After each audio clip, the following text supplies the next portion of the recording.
Katie and the Cupcake Cure, Chapter 5. The Cupcake Cure. So here's what happened in the rest of days. Forget my locker combination after lunch. Was late to math class. Mrs. Moore gave me a sheet of math problems to do as punishment. Maya was right. She is scary. No gym until next week, so I hung out with Emma, who's in my gym class. Okay, something went right. Had English with Maya, Alexis, and Emma. Good, but left my summer reading report in my locker. Bad. Had art as my special class for 77th period. Found out there's cooking, but I can't take that until January. Rats.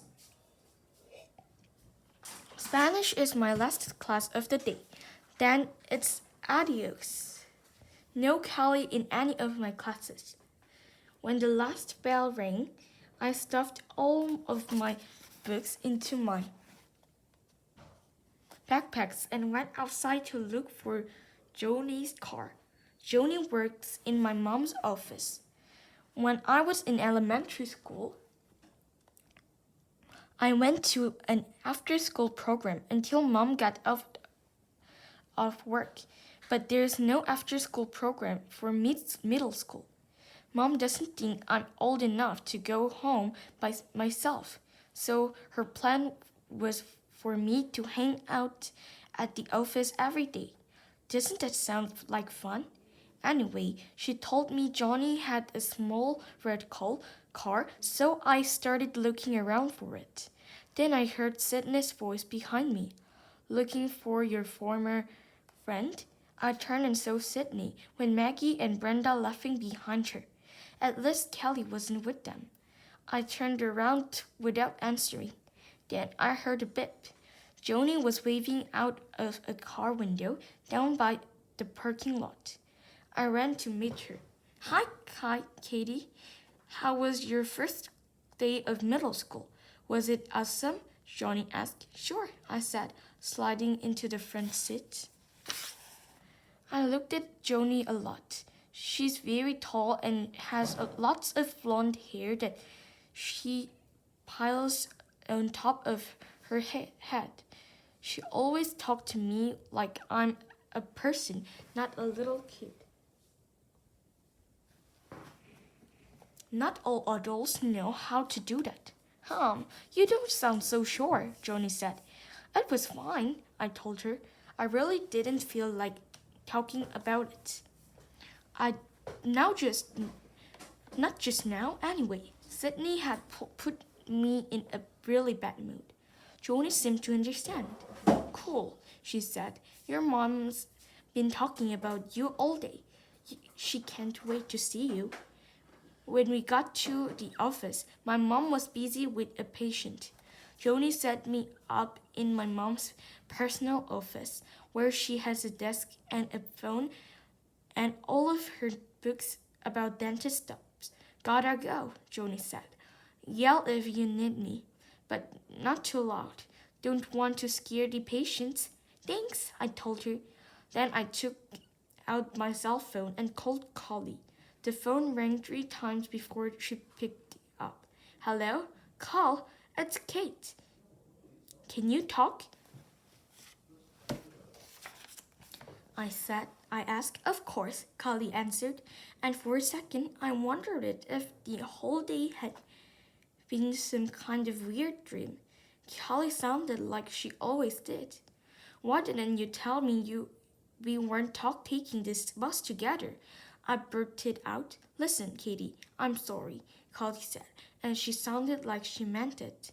I became good friends with Sydney, Maggie, and Bella at camp, and they asked me to join their club. I wanted to tell you, but we never got together. Okay, but wait, Bella? I thought her name was Brenda, I asked. It was, but she changed it to Bella. Collie explained it. Oh, I said, I'd never known anyone who actually changed his or her name before, but that wasn't important right now. You could have called me or texted me. I said, I know, but I was really busy when I got back. Honest, Callie said. Please don't be upset. Are we still friends? I asked. There was a lump in my throat when I said the word. Of course, Callie assured me. You're my best friend. But you won't walk to school with me or have lunch with me, I pointed out. I knew I sounded like a baby, and I really was about to cry. I was just so confused. It's not like that, Callie protested. Katie, we're in middle school now. Middle school is bigger than just the two of us. We're going to make lots of new friends, both of us. I thought briefly about Maya, Alexis, and Emma. Kelly had a point, but I was too angry and hard to admit it. Sure, right, I said lamely. And I'll see you this weekend, Kelly said, for the annual Labor Day barbecue. Okay, I said with a sigh. Hey, did you notice I got contrast lenses? Kelly asked. No more glasses for me. So that explained why she wasn't wearing glasses today. Well, I already have homework to do. Plus, I need to figure out what I'm going to wear tomorrow, Callie said. And then we hung up.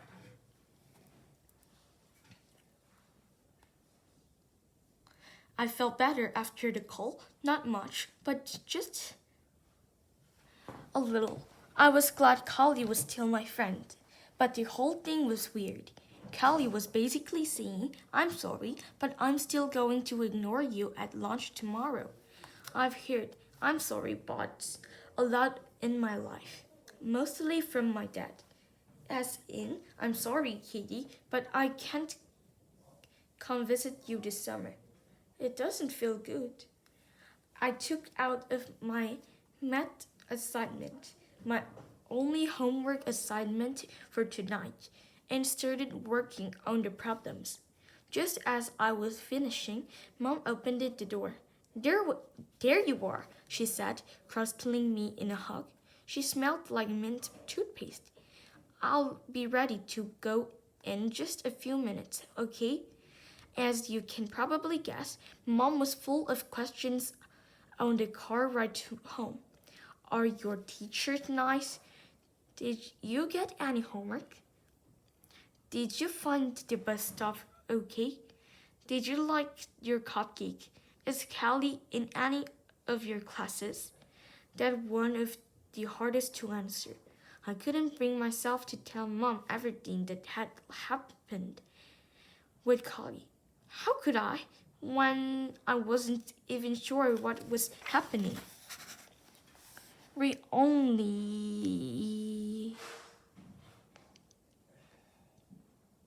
have lunch together, I replied.